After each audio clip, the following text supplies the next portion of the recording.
እኮ ነው እዚህ ግቡ የማንባል በሰዎች የማንቆጠር ማንንም ሊያስታውሰን ያልቻለንን እግዚአብሔር አምላክ ግን አስታወሰን። እግዚአብሔር አምላክ በፍቅሩ ወደደ። እንደዚህ ይላል በዘላለም ፍቅሬ ወድጄሻለሁ ይላል። በቃ አልጥልሽም አልተውሽም ይላል። በነገራችን ላይ በሰው የሚታሰብ ሰው ወይም በሰው የሚጎበኝት ሰው ምን ያህል ደስ እንደሚለው ታውቃላችሁ? እገሌ ጎበኛን፣ አቅም ያለው ሰው ሀብታም የሆነ ሰው ጎበኘኝ አሰበኝ ሲል በዚያ ሰው መጎብኘት በጣም ይደሰታል። እግዚአብሔር አምላክ ግን በዘላለም ፍቅሬ አስቤሻለሁ፣ ጎብኘሻለሁ፣ ወድጄሻለሁ እያለ ይናገራል። ይህንን የሚናገረን ስለወደደን ነው የሚናገረን። ወዳጆቼ ወንድሞቼ፣ በእግዚአብሔር የተወደደ ደግሞ በእርሱ ዘንድ ተማምኖ ይኖራል።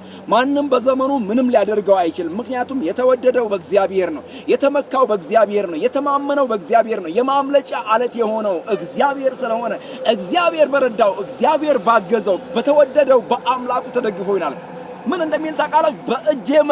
በእጄ መዳፍ ላይ ቀርጫችኋለሁ፣ አልጥላችሁም፣ አልተዋችሁም፣ እኔ አረሳችሁም እያለ እግዚአብሔር አምላክ ይናገራል። ይሄንን ጌታ ነው ማምለክ፣ የማይተወን አምላክ። ይሄንን ጌታ ነው መከተል፣ የማይረሳን አምላክ። ብዙዎች ይረሳሉ። መዳን በሌላ በማንም የለም። እንድንበት ዘንድ ከሰማይ በታች የተሰጠን ስም ኢየሱስ ክርስቶስ ነው። ኢየሱስ ያድናል።